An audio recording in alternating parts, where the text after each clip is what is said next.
Hello everyone, welcome to so education. आज की इस पर्टिकुलर क्लास में हम बहुत इंपॉर्टेंट टॉपिक के बारे में पढ़ने वाले हैं। आज है 7 जून 2023 और इस दिन क्या मनाया जाता है? इस दिन हम मनाते हैं world Food Safety day. World Food Safety day की जब बात आती है तो यानी कि पूरा विश्व, सभी कंट्रीज इसको सेलिब्रेट करते हैं जो यूनाइटेड नेशन में मेंबर हैं।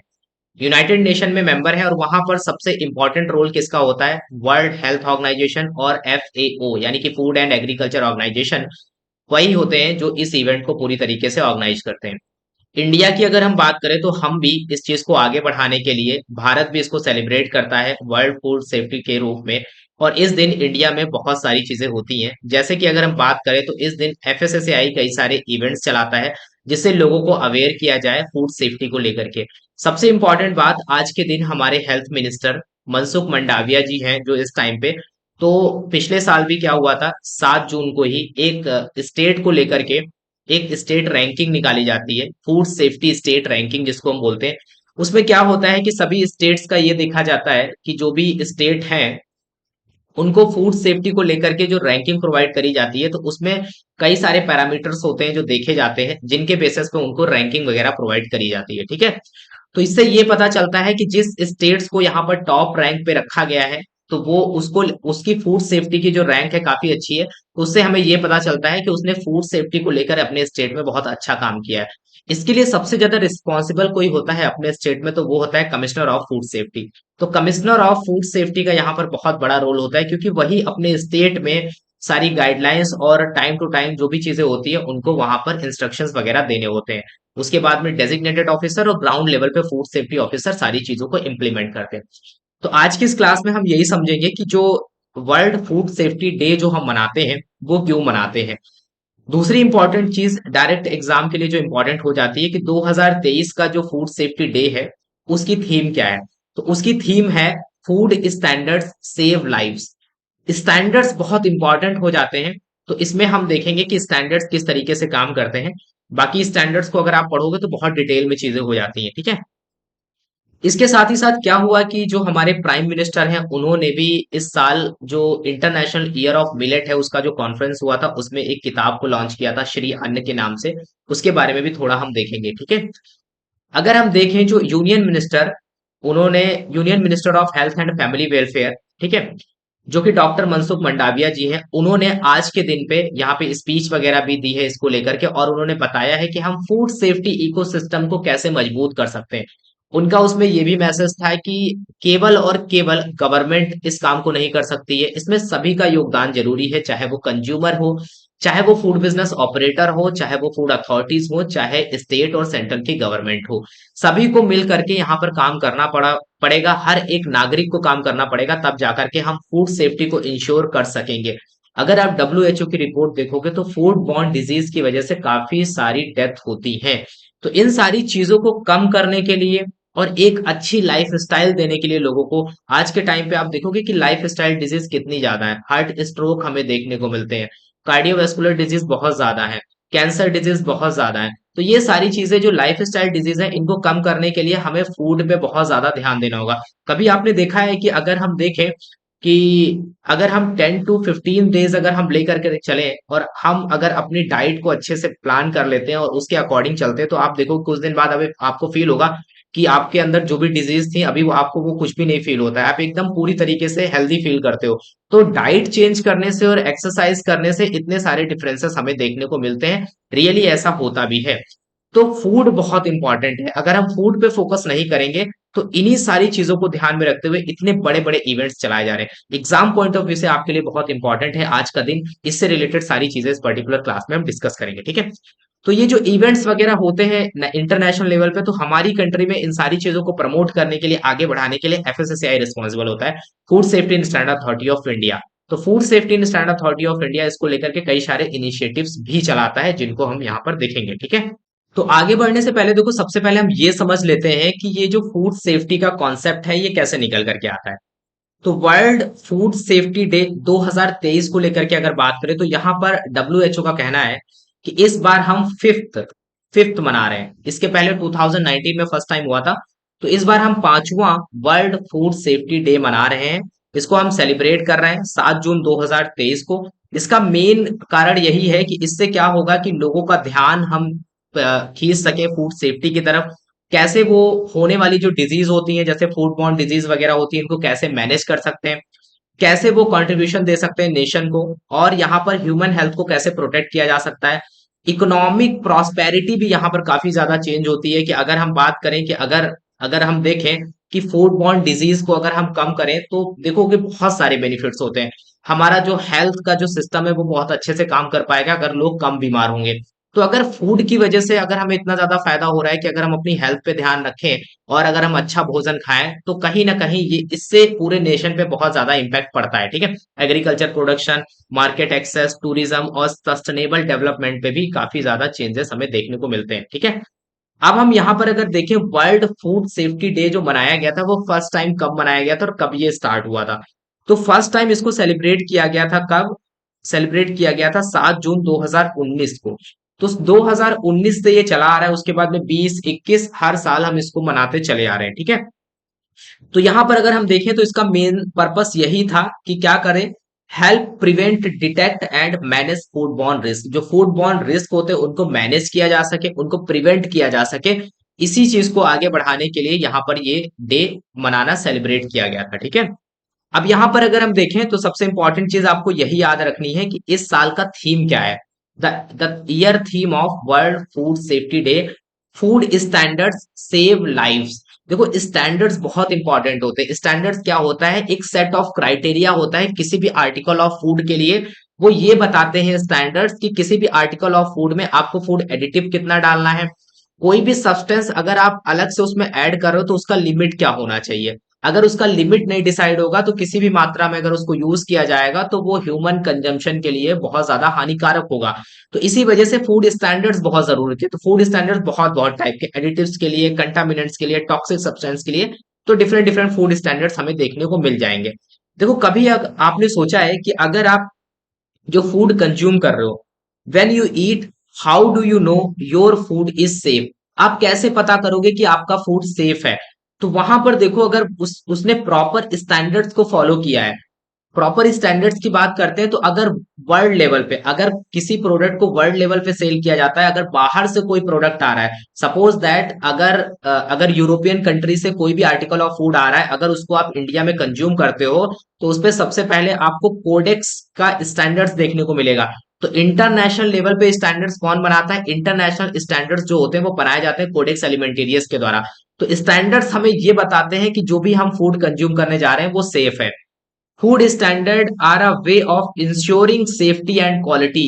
फूड स्टैंडर्ड्स फूड की सेफ्टी और क्वालिटी को इंश्योर करते हैं। ठीक है, इस तरीके के क्वेश्चंस आपसे बन सकते हैं स्टेटमेंट में कि फूड स्टैंडर्ड्स क्या करते हैं, तो ऐसे ऑप्शंस दे देगा, आपसे क्वेश्चंस पूछे जा सकते हैं।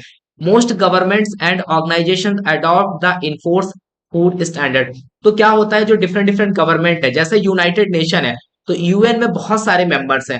ऐसे ही कोडेक्स एलिमेंटेरियस कमीशन जो इंटरनेशनल लेवल पे स्टैंडर्ड्स बनाते हैं, वहां पे कई सारी कंट्रीज एज अ मेंबर है। अगर हम बात करें वहां पर अभी के टाइम पे 188 कंट्रीज एज अ मेंबर है, एक यूरोपियन यूनियन है। ठीक है, भारत भी उसका एक पार्ट है। तो 1964 में इंडिया जो है वो बना था कोडेक्स एलिमेंटेरियस का मेंबर, ये बात आपको ध्यान रखनी है। उसके बाद में codex operate with a mandate to protect consumer health and insuring a fair practices in the food trade. तो कोडेक्स का काम क्या है? इंटरनेशनल लेवल पे स्टैंडर्ड्स बनाना। उन स्टैंडर्ड्स बनाने का मेन पर्पस यही है कि जो कंज्यूमर हेल्थ है उसको प्रोटेक्ट करना। दूसरी चीज ये है कि ये इंश्योर करना जो ट्रेड हो रहा है उसमें फेयर प्रैक्टिसेस होनी चाहिए, यानी कि मार्केट में सभी के लिए प्रॉपर जो लॉ है वो इक्विवेलेंट होना चाहिए, बराबर होना चाहिए। एक फेयर ट्रेड प्रैक्टिसेस हमें दिखनी चाहिए, किसी भी तरीके का डिस्क्रिमिनेशन नहीं होना चाहिए। उसके बाद में बात करते हैं use by government and the food industry, codex standards guide nation food safety legislation and insure best practices. तो क्या होता है कि जो डिफरेंट डिफरेंट गवर्नमेंट है, हर एक स्टेट में गवर्नमेंट है, वो कोडेक्स स्टैंडर्ड्स को यूज करते हैं। जो इंडस्ट्रीज हैं जो काम कर रही है फूड को लेकर के, वो भी कोडेक्स स्टैंडर्ड्स को यूज करते हैं जिससे एक बेस्ट स्टैंडर्ड्स बना सके और किस तरीके से वो फूड सेफ्टी को इंश्योर कर सकते हैं, उसके लिए फूड स्टैंडर्ड्स बहुत जरूरी होते हैं। लास्ट में देखो बहुत इंपॉर्टेंट स्टेटमेंट लिखा है, डायरेक्टली आपसे एग्जाम में पूछा जा सकता है। Codex standards are the heart of food safety, ये बोला जाता है। तो कोडेक्स स्टैंडर्ड क्या है? हार्ट ऑफ फूड सेफ्टी है। इस साल का थीम भी क्या है? Food standards. सेव लाइव्स, तो इससे रिलेटेड है, इस वजह से याद रखना इंपॉर्टेंट है। क्वेश्चंस बन जाते हैं, ऐसा नहीं है कि आपने बिल्कुल जो प्रीवियस ईयर के क्वेश्चन है वही आएंगे, थोड़े नए क्वेश्चंस बनते हैं, जो इवेंट्स होते हैं जो हर साल हमें देखने को मिलते हैं उससे रिलेटेड ज्यादातर चांसेस रहते हैं क्वेश्चन आने के, ठीक है। अब यहां पर देखो, अगर हम बात करते हैं food safety and international standards, इसमें एक और इंपॉर्टेंट चीज हो जाती है 2023 इस वजह से और खास हो जाता है। अगर हम बात करते हैं कोडेक्स एलिमेंटेरियस कमीशन की, तो कोडेक्स एलिमेंटेरियस कमीशन क्या है, इंटरनेशनल स्टैंडर्ड्स को बनाने के लिए एक एक ऑर्गेनाइजेशन है, एक intergovernmental organization. Intergovernmental organization का मतलब ये है कि डिफरेंट डिफरेंट कंट्रीज ने यहाँ पर एक तरीके से पार्टिसिपेट किया है, तब जाकर के ये ऑर्गेनाइजेशन बना है। तो यहां पर देखो, सबसे इंपॉर्टेंट चीज फूड सेफ्टी की जब आती है तो वर्ल्ड हेल्थ ऑर्गेनाइजेशन आ जाता है, फूड एंड एग्रीकल्चर ऑर्गेनाइजेशन आ जाता है, और कोडेक्स एलिमेंटेरियस कमीशन आ जाता है। ये तीन इंटरनेशनल ऑर्गेनाइजेशन आ ही जाते हैं, ठीक है। अब यहां पर थोड़ी सी अगर हम जर्नी को देखते हैं, तो 1945 अराउंड बात करें तो सेकेंड वर्ल्ड वॉर, 1945 में क्या होता है, food and agriculture organization of the United Nation is founded. तो यूनाइटेड नेशन पहले बनता है, उसके बाद में क्या होता है कि उसके अंडर आप डिफरेंट डिफरेंट ऑर्गेनाइजेशंस का सेटअप होता है। तो 1945 में फूड एंड एग्रीकल्चर ऑर्गेनाइजेशन है, उसका सेटअप होता है, यानी कि उसको बनाया जाता है, उसका फाउंडेशन होता है। 1948 में जाकर के हमें और जरूरत महसूस होती है, वर्ल्ड हेल्थ ऑर्गेनाइजेशन का कॉन्स्टिट्यूशन होता है, ठीक है। उसके बाद में क्या होता है, 1950 में 1950 में ज्वाइंट एफएओ और WHO expert meeting began on nutrition food additive and related areas. उसके बाद में क्या होता है कि ये एफएओ डब्ल्यूएचओ आपस में मिलते हैं, एक ज्वाइंट मीटिंग करते हैं 1950 में। उसके बाद में क्या होता है कि न्यूट्रिशन और फूड एडिटिव्स को लेकर के बात करते हैं, ठीक है। उसके बाद में चीजें और आगे बढ़ती है, 1953 में क्या होता है, world health Assembly want to threat of public health from chemical in food. देखो कितनी इंपॉर्टेंट बात है, वर्ल्ड हेल्थ असेंबली क्या करती है, यहां पर वार्न करती है, थ्रेट टू पब्लिक को ये वार्न करती है कि केमिकल जो फूड में यूज हो रहे हैं उसकी वजह से पब्लिक हेल्थ को बहुत ज्यादा खतरा है। 1956 में जाकर के क्या होता है कि joint FAO WHO expert committee बन क्या करती है, began evaluating the safety of chemical additives and their safety in food. तो क्या होता है कि ये जो केमिकल्स और जो एडिटिव्स यूज हो रहे हैं इनको लेकर के प्रॉपर एनालिसिस होती है 1956 में। 1961 में क्या होता है, FAO conference decide to establish a codex alimentarius commission. FAO conference होती है 1961 में, वहां पर ये लोग ये डिसाइड करते हैं कि भाई हमें एक और ऐसा ऑर्गेनाइजेशन चाहिए होगा इंटरनेशनल लेवल पे जो स्पेशली फूड स्टैंडर्ड्स को लेकर के काम करेगा, क्योंकि चीजें बहुत आगे जा रही हैं। इस वजह से इस बात पे बहुत ज्यादा ध्यान देना होगा कि फूड स्टैंडर्ड्स को डील करने के लिए, बनाने के लिए एक सेपरेट ऑर्गेनाइजेशन होना चाहिए इंटरनेशनल लेवल पे, तब ये बात वहां पर निकल करके आती है। 1963 में क्या होता है, world health assembly approves the establishment of joint FAO WHO food standards programme and the codex alimentarius commission. तो 1963 में, हालांकि कहीं कहीं क्वेश्चंस में अगर 1962 भी ऑप्शंस में है तो आप उसको टिक करना अगर 1963 नहीं दिया है, वरना 1963 आपका करेक्ट आंसर होगा अगर आपसे ये पूछा जाता है कोडेक्स एलिमेंटेरियस कमीशन का एस्टैब्लिशमेंट कब हुआ था, ठीक है। उसके बाद में आगे बढ़ते हैं, 1963 में क्या हो गया, codex alimentarius commission hold its first meeting, बन गया ऑर्गेनाइजेशन, कोडेक्स एलिमेंटेरियस कमीशन बन गया। उसके बाद में 1963 में ही इसने अपनी पहली मीटिंग अरेंज करी, ठीक है। उसमें उसके बाद में क्या हुआ कि, हाँ एक क्वेश्चन और आपसे कभी कभी पूछ लिया जाता है कि जो कोडेक्स एलिमेंटेरियस कमीशन होता है उसमें जो सेशंस होते हैं, जो मीटिंग्स होती है वो कितनी लैंग्वेज में होती है, वो 6 लैंग्वेज में होती है, ये बात आपको याद होनी चाहिए। उसके बाद में देखो 1963 के बाद में 1964 आता है बीच में। 1964 में क्या होता है, इंडिया मेंबर बनता है कोडेक्स एलिमेंटेरियस कमीशन का, ठीक है, आप नोट कर लेना इसको। 1985 में क्या होता है कि जो यूएन की जो जनरल असेंबली है states that the where possible government should adopt codex alimentarius standards. तो ये बोला जाता है कि जो अदर स्टेट्स की गवर्नमेंट है, स्टेट का मतलब कंट्री, ठीक है, जो अदर कंट्रीज की जो गवर्नमेंट है वो कोडेक्स स्टैंडर्ड्स को अडॉप्ट करे, ठीक है। 1991 में क्या होता है, FAO WHO conference on the food standards organization importance of the sound science and risk assessment principle. तो इस पे जाकर के कॉन्फ्रेंस वगैरह होती है। 1995 में क्या होता है, वर्ल्ड ट्रेड ऑर्गेनाइजेशन जो होता है recognize codex standards as a benchmark in the resolving trade dispute.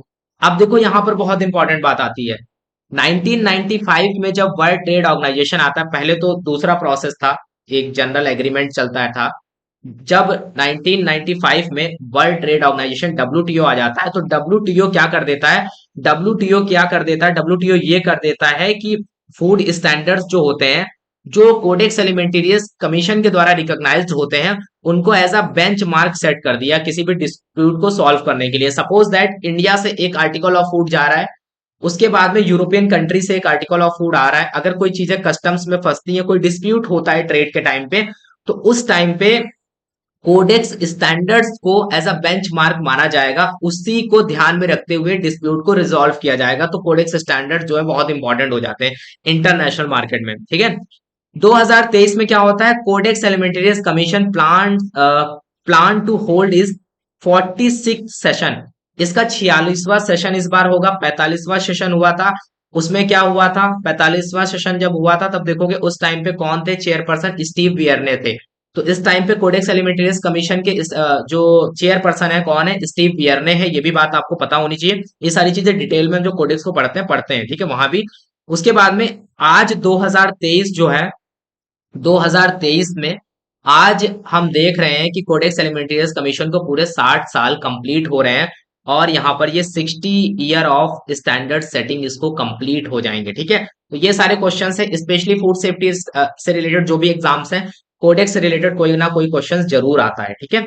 तो ये सारी चीजें आई होप आपको पता होंगी। अगर आप स्क्रीनशॉट लेना चाहते हो तो आप ले सकते हो। वीडियो में आगे बढ़ने से पहले एक इंपॉर्टेंट इंफॉर्मेशन, अभी जेपीएससी यानी कि झारखंड पब्लिक सर्विस कमीशन की तरफ से फूड सेफ्टी ऑफिसर की रिक्रूटमेंट आई है।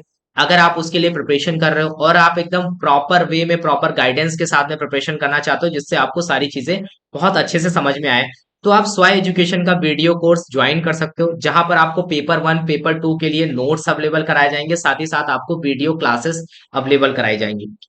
कोर्स के फीचर्स की बात करें, आपको वीडियो लेक्चर मिलेंगे, उसके साथ ही साथ लेक्चर नोट्स मिलेंगे, ई बुक्स मिलेंगी, टेस्ट सीरीज और प्रीवियस ईयर के पेपर्स विद एक्सप्लेनेशन आपको दिए जाएंगे। इसको इनरोल करने के लिए आप इस नंबर पे व्हाट्सएप कर सकते हो, ठीक है, व्हाट्सएप कर सकते हो, या फिर आप ऐप डाउनलोड कर सकते हो स्व एजुकेशन का, वहां से भी आप इस कोर्स को इनरोल कर सकते हो। आप वहां पर सैंपल कॉपीज वगैरह और साथ ही साथ डेमो क्लासेस वगैरह देख सकते हो। कोर्स का जो प्राइस है वो है 2099 अभी के लिए, और इसका प्राइस जो है आगे जाके इंक्रीज भी हो सकता है। बहुत सारे लोगों को ये भी लगता होगा कि अदर के कंपैरिजन में थोड़ा सा प्राइस ज्यादा है, हो सकता है ज्यादा है आपको, लेकिन यहाँ पर आपको जो कंटेंट और जो क्लासेस प्रोवाइड करी जा रही है उनका कोई कंपैरिजन नहीं है अदर्स के साथ में। तो ये बात आप ध्यान रखना, उस बेसिस पे आप प्राइस को डिसाइड करना, तब जाकर के अगर आप एनरोल कर रहे हो तो आप एनरोल कर सकते हो। सबसे पहले आप डेमो क्लासेस वगैरह देखना, उसके बाद आप एनरोल कर सकते हो, ठीक है। अब यहाँ पर अगर हम बात करते हैं, देखो कुछ फैक्ट हैं डब्ल्यूएचओ की तरफ से, ठीक है। डब्ल्यूएचओ की तरफ से फूड सेफ्टी को लेकर के कुछ इंपॉर्टेंट फैक्ट्स हैं, उनको अगर देखें तो 1 in 10 people worldwide fall ill from contaminated food each year.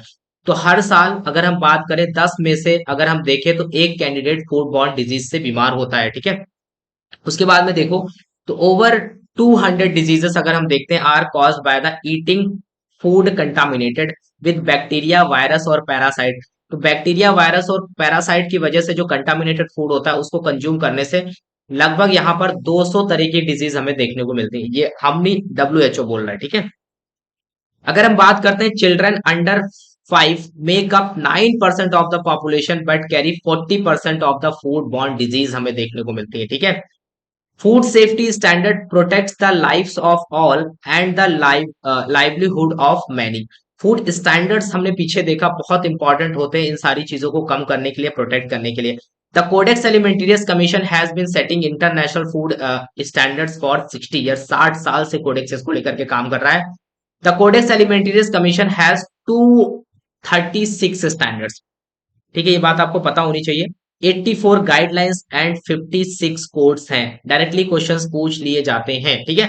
तो कोडेक्स एलिमेंटेरियस कमीशन के पास में अभी के टाइम पे 236 स्टैंडर्ड्स हैं, ठीक है, ये बात आपको पता होनी चाहिए। Antimicrobial resistance microbes can be transmitted through the food chain और via direct contact between the animal and human. तो ये सारी चीजें देखने को मिलती है। तो हर साल 5 मिलियन पीपुल यानी कि 5 मिलियन यानी कि 50 लाख लोग जो होते हैं वो यहाँ पर क्या हो जाते हैं, उनकी डेथ हो जाती है because of infection with anti microbial resistant microbe, ठीक है। तो एंटी माइक्रोबियल रेजिस्टेंट माइक्रोब्स कौन से होते हैं, जिन पे बार बार आप देखोगे कि अगर हम एंटीबायोटिक्स यूज करते हैं तो धीरे धीरे वो उनके अंदर जो एंटी माइक्रोबियल नेचर हमें देखने को मिल जाता है, क्योंकि वो रेजिस्टेंस दिखाने लगते हैं मेडिसिन के अगेंस्ट। ठीक है, उसी तरीके से अगर हम आगे देखें तो यहाँ पर माइक्रोबियल, केमिकल और physical contamination of the food can be reduce और minimise through the implementation of food standards. तो सारी बातों का ये कहना है कि अगर हम फूड स्टैंडर्ड्स को अडॉप्ट करेंगे तो इन सारी चीजों को हम ओवरकम कर सकते हैं। ठीक है, उसके बाद में देखो स्टेट फूड सेफ्टी इंडेक्स, ये हमारी कंट्री में, इंडिया में हर साल रिलीज होता है। 2019 से इसको रिलीज किया जा रहा है। तो on the occasion of World Food Safety Day, the union health minister Food safety and standard authority of India fifth state food safety index to measure the performance of state across 5 parameter of the food safety. तो 5 parameter को ध्यान में रखते हुए हर state को यहाँ पर एक रैंकिंग प्रोवाइड करी जाती है, एक स्कोर दिया जाता है, उसके बाद में इनको रैंक प्रोवाइड करी जा रही है। तो इस इंडेक्स में जो पैरामीटर्स होते हैं वो कौन कौन से होते हैं? सबसे पहले यहाँ पर human resource and institutional data को देखा जाता है, उसका क्या परफॉर्मेंस है। कंप्लायंस देखे जाते हैं कि कोई भी फूड बिजनेस ऑपरेटर है वो प्रॉपर जो कंप्लायंस जरूरी होते हैं उनको करा रहा है या नहीं करा रहा है। उसके बाद में food testing infrastructure and surveillance को चेक किया जाता है, ट्रेनिंग एंड कैपेसिटी बिल्डिंग को चेक किया जाता है, और कंज्यूमर इंपावरमेंट। इन सारे पॉइंट्स को ध्यान में रखते हुए एक स्कोर जनरेट होता है, वो स्कोर दिया जाता है, उसके बाद में रैंकिंग प्रोवाइड करी जाती है। तो यहाँ पर आप देख पा रहे हो, ये आपके सामने जो इमेज दिख रहा है ये हमारे हेल्थ मिनिस्टर है मनसुख मंडाविया जी। तो फूड सेफ्टी स्टेट जो रैंकिंग है, इंडेक्स है, was started from 2018-19 with the aim of creating a competitive and positive change in the food safety ecosystem in the country। तो क्या होगा, जब यहाँ पर स्टेट्स पार्टिसिपेट करेंगे तो हर स्टेट सोचेगा कि हम अपने यहाँ पर फूड सेफ्टी को और अच्छा बेटर बनाएं। तो इससे क्या होगा कि एक यहाँ पर कॉम्पिटिटिव एंड पॉजिटिव चेंज हमें देखने को मिलेगा। ठीक है, अगर हम बात करें, फर्स्ट फूड सेफ्टी इंडेक्स जो है वो 2018-19 वाले ईयर में हुआ था। ठीक है, जो कि 7 जून 2019 को डिक्लेयर किया गया था। ठीक है, तो यहाँ पर 7 जून को इस साल भी डिक्लेयर किया गया है, बट अभी तक एक ऑफिशियल डेटा नहीं आया पूरा, तो उसको लेकर के हम आगे बात करेंगे कि कौन सा स्टेट की रैंकिंग क्या है।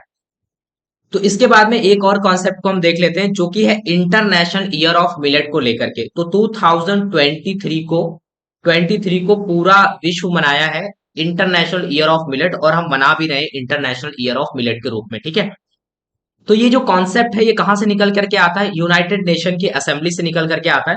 बट इसको लेकर के अगर हम देखें तो based on India's proposal, India का एक प्रपोजल था, हमारे प्राइम मिनिस्टर का एक विजन था कि the year 2023 was declared the international year of millet by the United nation general assembly. तो इंडिया का ये प्रपोजल था, हमारे प्राइम मिनिस्टर का भी ये सोचना था कि हम इस साल को, क्योंकि मिलेट को लेकर के बहुत सारी चीजें आ रही हैं। मिलेट हम अगर बोलें तो मिलेट एक तरीके से सुपर फूड होता है।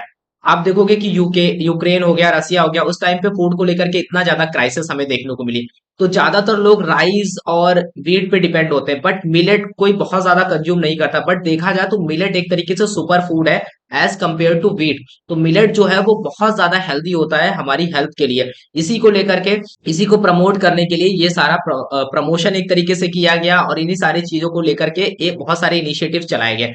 हमारी कंट्री में ईट राइट मेला वगैरह चलाया गया, ईट राइट मिलेट मेला वगैरह चलाया गया डिफरेंट डिफरेंट स्टेट्स में एफएसएसएआई के द्वारा। ठीक है, लेकिन यहाँ पर ये जो प्रपोजल किसका था कि ये नाम रखा जाए किस इंटरनेशनल ईयर ऑफ मिलेट, ये हमारे इंडिया का था। ठीक है, तो United nation general assembly it's 75th session in March 2021 declared कि 2023 को इंटरनेशनल ईयर ऑफ मिलेट के रूप में मनाया जाएगा। FAO is the lead agency for the celebrating the year in the collaboration with the other relevant stakeholder. तो यहाँ पे मेन प्लेयर कौन था? फूड एंड एग्रीकल्चर ऑर्गेनाइजेशन था, जिसने ये सारी चीजों को आगे इनिशिएट किया। ठीक है, अब यहां पर देखो, अगर हम बात करते हैं इंटरनेशनल ईयर ऑफ मिलेट को लेकर के, तो हमारी कंट्री में क्या हुआ कि कई सारे इवेंट चलाए गए, डिफरेंट डिफरेंट स्टेट में ईट राइट मेला चलाया गया, ईट राइट मिलेट मेला चलाया गया, जो कि हमारा एक सबसे पहला मूवमेंट था ईट राइट इंडिया। उसी के अंडर में आप देखोगे कि यहाँ पर ईट राइट मिलेट मेला चलाया गया। ठीक है, तो यहाँ पर आप देखोगे कि जैसे कि ये सब आपको क्या दिख रहा है, ये सब मिलेट्स है। मिलेट्स मतलब मोटे अनाज जो होते हैं, जैसे कि यहाँ पर आप देखोगे कि ये लिटिल मिलेट है, इसी तरीके कोडा मिलेट है, ज्वार है, फिंगर मिलेट है, फिर आप देखोगे पियल मिलेट है। तो इस तरीके के आपको डिफरेंट डिफरेंट मिलेट आपको देखने को मिलेंगे जो मोटे अनाज होते हैं, जिनको आप देखोगे कि पहले के टाइम पे अगर बहुत पहले के टाइम की अगर हम बात करते हैं तो इनको इनको यूज किया जाता था, लोग खाते थे। लेकिन आज के टाइम पे आप देखोगे कि हम पूरी तरीके से सिर्फ और सिर्फ व्हीट और राइस पे बहुत ज्यादा डिपेंड हो गए हैं, ठीक है। तो क्या होता है, जो प्राइम मिनिस्टर है, हमारे prime minister Narendra Modi ji inaugurated the global millet conference होती है हमारी कंट्री में, एक ग्लोबल मिलेट कॉन्फ्रेंस अरेंज करी जाती है जो कि 18 मार्च 2023 को होती है, ठीक है। इसमें क्या होता है, कहां पर होती है, नाज complex IARI campus Pusa new Delhi में है, नियर बाई करोल बाग, ठीक है। तो वहां पर ये जो कैंपस है, नाज कॉम्प्लेक्स है, वहां पर इसको अरेंज किया गया था। तो वहां पर आप देखोगे कि इन सारी चीजों को अरेंज इस वजह से किया गया था कि जिससे हम प्रमोट कर सके चीजों को, जो मोटे अनाज होते हैं, मिलेट होते हैं, उनके बारे में लोगों को बताया जा सके, उससे बहुत अच्छी अच्छी डिश बनाई जा सकती हैं। और उनको खाने से क्या होगा कि आपकी हेल्थ में बहुत ज्यादा इंप्रूवमेंट देखने को मिलेगा। तो बहुत सारे बेनिफिट्स होते हैं मिलेट के बारे में, आप पढ़ोगे नंबर ऑफ बेनिफिट्स हैं। इन सारे बेनिफिट्स को जानने के लिए यहाँ पर एक किताब को भी लॉन्च किया गया जिसका नाम है Shri Anna a holistic overview, हमारे प्राइम मिनिस्टर के द्वारा। तो honourable prime minister Narendra Modi launch the book Shri Anna a holistic overview during the global millet conference on 18 March 2023। तो ये आपके लिए एग्जाम पॉइंट ऑफ व्यू से इंपॉर्टेंट हो जाता है। तो ये जो बुक है ना श्री अन्न, तो मिलेट को श्री अन्न भी बोलते हैं, ठीक है। तो श्री अन्न को लेकर के एक किताब लॉन्च की करी गई जिसमें इस बारे में सारी इंफॉर्मेशन लिखी गई कि मिलेट से रिलेटेड आप मिलेट का यूज करके कौन कौन सी रेसिपीज बना सकते हो, कौन कौन सी डिफरेंट डिफरेंट टाइप की डिश बना सकते हो और आप उसको कंज्यूम कर सकते हो। तो इस बारे में यहाँ पर ये सारी चीजें बताई गई। तो आज की जो क्लास है, आई होप हमने जो भी चीजें डिस्कस करी एग्जाम पॉइंट ऑफ व्यू से आपको वो सारी चीजें समझ में आई होंगी। एक चीज रह जाती है कि स्टेट की जो रैंकिंग है उसको हम नेक्स्ट वीडियो में डिस्कस करेंगे जब एक फाइनल डेटा हमारे पास में आ जाएगा यूनियन टेरिटरी को लेकर के, और स्टेट जो है, जो डिफरेंट डिफरेंट स्टेट है उसमें उसमें हम देखेंगे कि किस स्टेट ने टॉप किया है और यूनियन टेरिटरी में किस यूटी ने टॉप किया है, ठीक है। तब तक के लिए thank you, have a nice day, मिलते हैं नेक्स्ट वीडियो में। और अभी तक अगर आपने चैनल को सब्सक्राइब नहीं किया तो प्लीज यार सब्सक्राइब कर दो, जिससे आप तक एक अच्छा कंटेंट पहुंच पाए। अगर आप एग्जाम की प्रिपरेशन कर रहे हो तो आप एक अच्छा कंटेंट आपको मिले और आप अपनी एग्जाम की प्रिपरेशन को बूस्ट कर सको, ठीक है। तब तक के लिए thank you, have a nice day.